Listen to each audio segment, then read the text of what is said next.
Sa isang liblib na baryo sa Nueva Ecija, may kakaibang tradisyon na kinatatakutan at iginagalang ng mga tao.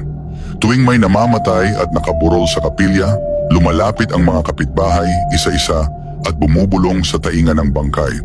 Ang sabi ng matatanda, dinadala raw ng kaluluwa ang mga bulong na iyon sa kabilang buhay, mga lihim na hindi dapat mabunyag, mga sumpa na hindi dapat marinig ng iba, o mga hiling na hindi kayang isigaw ng hayagan.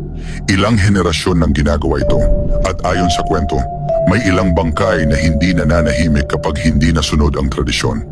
Isang tag-ulan, namatay si Aling Petra, isang matandang kilala sa baryo sa pagiging tsismosa at mahilig manghimasok sa buhay ng iba.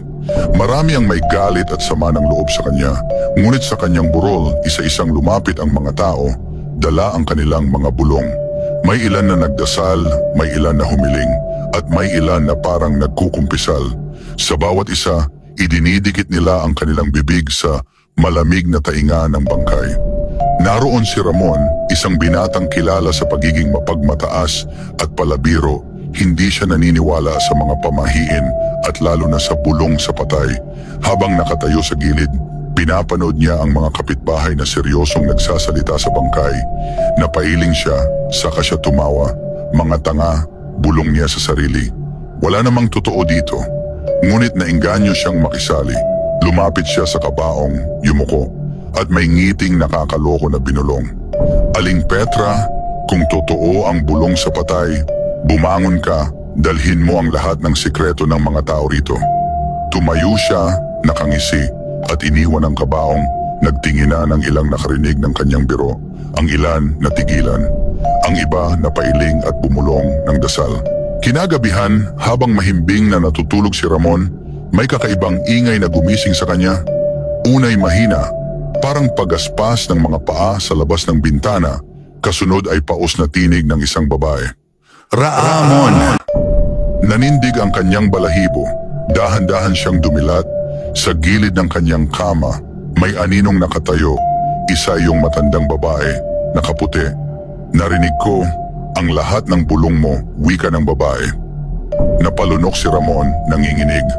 Ang hangin sa kwarto'y biglang lumamig, at bago pa siya makapagsalita, nag-umpisang lumabas sa bibig ng multo ang samut-saring boses, parang sabay-sabay na nag-uusap. Mga lihim ng mga kapitbahay ang kanyang narinig. Isang asawang nagtataksil, isang kapatid na nagnakaw, isang kaibigang nagtatago ng kasalanan. Ang mga bulong ay dumadagundong sa kanyang tainga, parang libo-libong tinig na ayaw tumigil. Tama na, sigaw niya, ngunit walang nakarinig. Nang sumapit ang umaga, pawis na pawis si Ramon. Nang ikwento niya sa mga kaibigan, hindi siya pinaniwalaan. Guni-guni mo lang yon, sabi ng isa. Ngunit may isang matanda ang nagsabi, huwag mong pinagtatawanan ang bulong sa patay. Kapag minura o binastos mo ang bangkay, hindi ka nila titigilan. Pagsapit ng gabi, muli na naman nagparamdam si Aling Petra. Lalong lumalakas ang mga bulong, lalong nagiging malinaw ang mga sikreto. At isang gabi, narinig niya na pati ang sariling pamilya niya'y may tinatagong lihim. Isang lihim na hindi niya kailanman kayang tanggapin. Nang gabing yon, muling nagpakita si Aling Petra. Nakayuko ito sa kanya, ang boses paos at malamig. Ngayong alam mo na ang lahat, ikaw naman ang magdadala ng mga bulong. Naramdaman niya ang malamig na kamay na pumisil sa kanyang dibdib. Pilit siyang sumisigaw, ngunit walang lumabas na tinig. Pilit siyang kumilos, ngunit tila naparalisa ang buong katawan ni Ramon, hindi na nakabangon sa kama.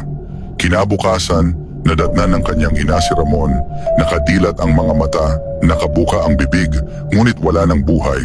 At mula sa kanyang tainga, may narinig na mahihinang bulong na parang hindi sa kanya nagmumula, kundi sa mga kaluluwang dumaan sa baryo. Mula noon, tuwing may namamatay sa baryo, laging may nagsasabing naririnig nila ang boses ni Ramon. Sa bawat burol, may bumubulong sa tainga ng patay, at sa halip na bangkay ang magdala ng mga sikreto.